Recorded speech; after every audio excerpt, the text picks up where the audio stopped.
بس اسی کے اندر ہم حج کو انشاءاللہ مکمل کریں گے۔ حج کا پہلا دن کیا ہے؟ 8 ذی الحجہ۔ 8 ذی الحجہ کو مسجد حرام کے اندر فجر کی نماز پڑھ کے احرام باندھ کر وہاں سے مینا کی طرف جانا۔ حج شروع ہوتے 8 ذی الحجہ سے، لیکن اس وقت چاہے وہ پرائیویٹ طور پہ جانے والے ہیں یا سرکاری طور پہ جانے والے ہیں، ان حضرات نے چونکہ معلم کے ساتھ جانا ہوتا ہے، جس طریقے سے انتظامیہ کہتی ہے تو ویسے عمل کرنا ہوتا ہے، اس لیے ان حضرات کی طرف سے اعلان یہ ہوتا ہے کہ 8 ذی الحجہ کو فجر کی نماز کے بعد ہم نہیں لے جا سکتے، آپ کو 7 ذی الحجہ کا دن گزار کے رات کو 9 بجے 10 بجے 12 بجے لے جائیں گے۔ تو لہٰذا میری حج کرنے والوں سے گزارش ہے کہ اس وقت بحث نہ کریں، لڑائی جھگڑا نہ کریں۔ ہمارے مشائخ علماء کرام مفتیان اعظام فرماتے ہیں کہ جب سنت اور واجب کا کسی جگہ پہ ٹکراؤ ہو جائے، جب سنت اور واجب آپس کے اندر ایک دوسرے کے مقابل آ جائیں، تو اس وقت سنت کو چھوڑنا ہوتا ہے اور واجب کے اوپر عمل کرنا ہوتا ہے۔ یہ 8 ذی الحجہ کو فجر کی نماز کے بعد نکلنا سنت ہے، اور سعودی گورنمنٹ جو انتظامیہ کی طرف سے ہمارے لیے قوانین اصول و ضوابط بنائے گئے ہیں، ان کی اتباع کرنا ہمارے لیے واجب ہوتا ہے۔ لہٰذا واجب بھی آ چکا ہے، سنت بھی آ چکی ہے، تو اس موقع پہ سنت کو چھوڑ کر واجب کے اوپر عمل کریں گے۔ اگر کوئی بندہ علیحدہ طور پہ اکیلے انفرادی طور پہ 8 ذی الحجہ کو مینا کی طرف جا سکتا ہے تو اس کے لیے کوئی حرج نہیں، اکیلا بھی جا سکتا ہے۔ لیکن جو بندہ پہلی مرتبہ جانے والا ہوتا ہے وہ راستہ بھول جاتا ہے، مشقت آتی ہے، تکالیف آتی ہے، اس لیے اگر معلمین کی طرف سے یہ اعلان ہو جائے کہ آپ کو 7 ذی الحجہ کا دن گزار کے لے جائیں گے، تو آپ ان سے کہ جس وقت آپ لے کے جانا چاہیں گے ہم تیار ہوں گے، ٹھیک ہے؟ وہ آپ کو رات کو 10 بجے کا ٹائم دیں گے، 12 بجے کا ٹائم دیں گے، جس وقت بھی لے کے جانا چاہیں تو آپ ان کے لیے تیار رہیں۔ ان کی طرف سے جب یہ اعلان ہو جائے کہ آپ کو اتنے بجے لے جائیں گے، تو آپ اپنے ہوٹل ہی کے اندر غسل وغیرہ کریں، اپنے ہوٹل ہی کے اندر حج کا احرام باندھیں، مسجد حرام جانے کی کوشش نہ کریں۔ سرکاری طور پہ جو جانے والے حضرات ہیں، چونکہ ان کو بسیں لے کے جاتی ہیں، 4-5 کلومیٹر کا فاصلہ ہے، حج سے 2 دن پہلے یہ ساری بسیں بند ہو جاتی ہیں۔ اگر کوئی بندہ مسجد حرام کے اندر جائے گا تو اپنے خرچے پہ جائے گا، ٹیکسی کروا کے جائے گا، اور بعض مرتبہ جو ٹیکسی والے ہوتے ہیں یہ حرم سے بہت دور اتار دیتے ہیں، چونکہ حج قریب آ چکا ہے، 8 ذی الحجہ کو حج شروع ہو رہا ہے اور 6 ذی الحجہ کو یہ بندہ وہاں پہ جا رہا ہے، تو بسیں بند ہو چکے، راستے بند ہو چکے ہیں، پیچھے اتارتے ہیں، تو اس بندے کے لیے پھر پیدل چل کے جانا پڑے گا، جس کی وجہ سے پریشانی اس کے اوپر آ سکتی ہے۔ اس لیے وہاں جانے کی کوشش نہ کریں، اپنے ہوٹل ہی کے اندر، یا اگر آپ نے احرام باندھنا تو مسجد جو آپ کے ہوٹل کے قریب ہے مسجد کے اندر چلے جائیں، وہاں پہ جا کے احرام باندھ لیں، یا اپنے ہوٹل کے اندر احرام باندھ لیں، اور نفل جو ہے وہ مسجد کے اندر جا کے ادا کر لیں، نیت بھی مسجد کے اندر کر لیں، یہ آپ کی نیت وہاں بھی ہو سکتی ہے۔ میں نے پہلے بتلایا کہ عزیزیہ کی جو جگہ ہے یہ کہاں پہ ہے؟ حرم کے اندر ہے۔ اگر حرم کے اندر کوئی بھی عبادت کرتی ہیں تو آپ کو جو 1,00,000 نمازوں کا ذکر کا ثواب بیت اللہ کے پاس ملتا ہے تو وہ آپ کو عزیزیہ کے اندر بھی مل جائے گا۔ اپنے ہوٹل کے اندر غسل وغیرہ کریں، وہیں پہ احرام باندھ لیں، مسجد کے اندر جا کے 2 نفل ادا کریں، اور 2 نفل کیسے ادا کرنے ہیں؟ سر کو ننگا کر کے، ٹھیک ہے؟ میں نے پہلے بتایا تھا، ابھی ہم نے نیت نہیں کی، حج کی نیت نہیں کی، اس لیے 2 نفل ادا کریں گے تو اپنے سر کو ڈھانپ کے پڑھیں گے، چادر کے ساتھ سر کو چھپا لیں یا ٹوپی رکھ لیں، رومال رکھ لیں، نفل پڑھنے کے بعد دعا کریں، پھر اس کے بعد مسجد ہی کے اندر نیت کر لیں، ٹھیک ہے؟ ایک طریقہ تو یہ ہے، اور دوسرا طریقہ یہ ہے کہ جب آپ کو لینے کے لیے آ جائیں، آپ بسوں کے اندر بیٹھ جائیں تو بس کے اندر بیٹھ کر آپ حج کی نیت کر سکتے ہیں، چونکہ بعض دفعہ معلم کی طرف سے اعلان یہ ہوتا ہے کہ آپ کو 10 بجے لے جائیں گے، لیکن 10 بجے وہ آتے ہیں، رات کو 1 بجے آتے ہیں، کبھی 2 بجے آتے ہیں، تو آپ کے لیے بعض دفعہ پریشانی ہوتی ہے، چونکہ بندے کے لیے سب سے جو مشکل کام ہے وہ احرام کو سنبھالنا ہوتا ہے، احرام کی پابندیاں بندے سے پوری ہوتی نہیں ہے، اس لیے جب آپ بس کے اندر بیٹھ جائیں تو اس وقت آپ نے حج کی نیت کرنی ہے۔ جب ہم عمرے کے لیے جا رہے تھے اس وقت نیت ایئرپورٹ پہ کی تھی، ہم نے کہاں کی تھی؟ جہاز کے اندر کی تھی، تو یہ بھی ہمارے لیے بس کیا ہے؟ جہاز کی مانند ہے، تو لہٰذا بس کے اندر بیٹھ کر حج کی نیت کریں، اے اللہ میں حج کی نیت کرتا ہوں، اس کو میرے لیے آسان فرما اور قبول فرما۔ اگرچہ آپ کو عربی عبارت دوسری کتابوں کے اندر نظر آ جائیں گی، اردو عبارت بھی نظر آئے گی، بہت لمبی عبارتیں ہوتی ہیں کہ یہ کرتا ہوں، فلاں کرتا ہوں، فلاں کرتا ہوں، سب سے آسان طریق اس کی یہی ہے، نیت یہی ہے، اللہ میں حج کی نیت کرتا ہوں، اس کو میرے لیے آسان فرما اور قبول فرما۔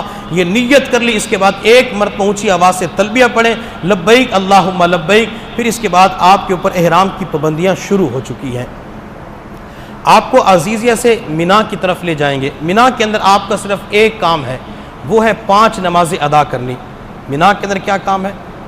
5 نمازیں ادا کرنی۔ 8 ذی الحجہ کو ظہر کی نماز، عصر کی نماز، مغرب کی نماز، عشاء کی نماز اور 9 ذی الحجہ کی فجر کی نماز، یہ 5 نمازیں کہاں ادا کرنی ہے؟ مینا کے اندر ادا کرنے۔ اس کے علاوہ آپ جو ذکر و اذکار کرنا چاہتے ہیں وہ کر لیں۔ یہ 5 نمازیں پڑھنا سنت ہے، رات مینا کے اندر گزارنا سنت ہے، تو مینا کے اندر 5 نمازیں ادا کریں گے۔ 9 ذی الحجہ کو فجر کی نماز مینا کے اندر ادا کر کے عرفات کی طرف جانا۔ لیکن یہاں بھی وہی مسئلہ آئے گا، معلم کی طرف سے یہ اعلان ہوگا کہ آپ حضرات کو 8 ذی الحجہ کا دن گزار کے رات ہی کو عرفات کے اندر لے جائیں گے۔ جو پرائیویٹ طور پہ جانے والے ہوتے ہیں ان کو بسیں لے جاتی ہیں، یہ بعض دفعہ حضرات پیدل بھی چلے جاتے ہیں، اور جو حضرات سرکاری طور پہ جانے والے ہیں گورنمنٹ کی طرف سے، تو ان حضرات کے لیے ٹرین کا انتظام ہوتا ہے، تو ٹرین والے وہ رات ہی کو لے جاتے ہیں۔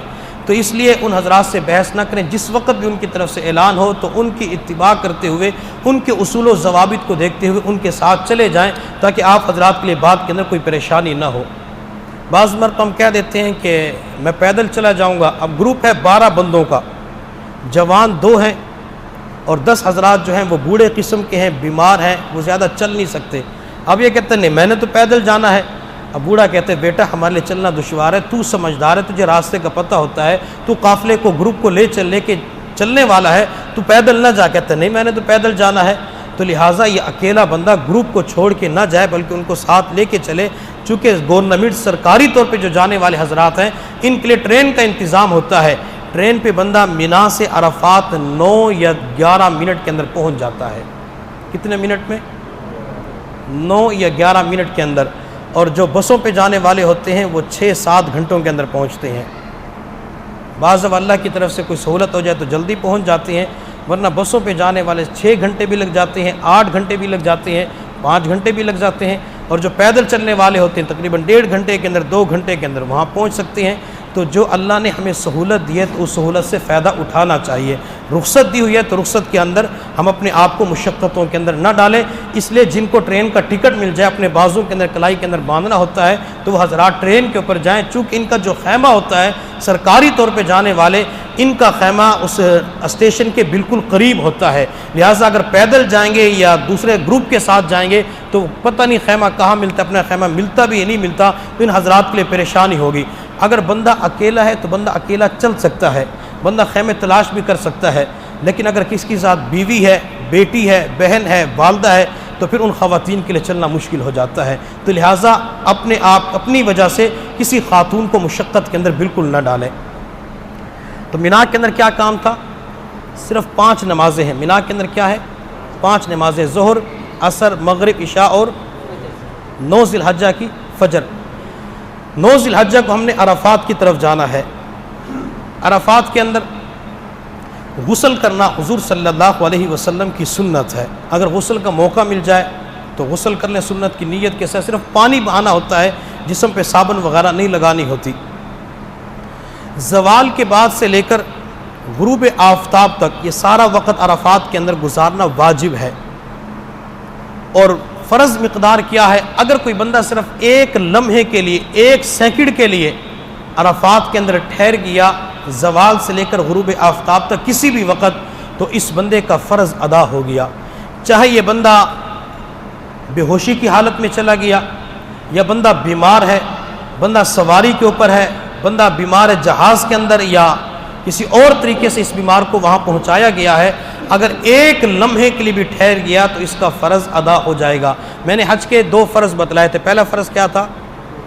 وقوف عرفہ۔ اب یہ پہلا فرض کہاں ادا ہو رہا ہے؟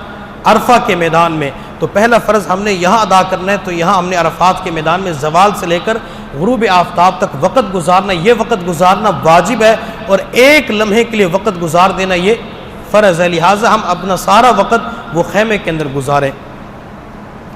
ہم یہاں پہ سن کے جائیں گے کہ مسجد نمرہ کے اندر ظہر کے وقت ظہر اور عصر کی نماز اکٹھی پڑھنی ہوتی ہے، ایسے ہی ہے نا؟ ہمارا جو خیمہ ہوگا، کسی کا خیمہ مسجد نمرہ کے پاس ہوگا، کسی کا دور ہوگا، اور جس وقت آپ حضرات پہنچیں گے مسجد نمرہ اس وقت فل ہو چکی ہوگی، لہٰذا میری آپ حضرات سے گزارش یہ ہے کہ مسجد نمرہ کے اندر جانے کی کوشش نہ کریں۔ اپنے خیمے ہی کے اندر وقت گزاریں، ذکر و اذکار کے اندر مشغول رہیں۔ چونکہ عرفات کے میدان کے اندر ہم نے کرنا کیا ہے، وہاں پہ ٹھہر کے صرف دعا کرنی ہوتی ہے، اس کے علاوہ کچھ بھی نہیں کرنا ہوتا۔ اگر آپ حضرات مسجد نمرہ کے اندر نماز ادا کرنے کے لیے چلے گئے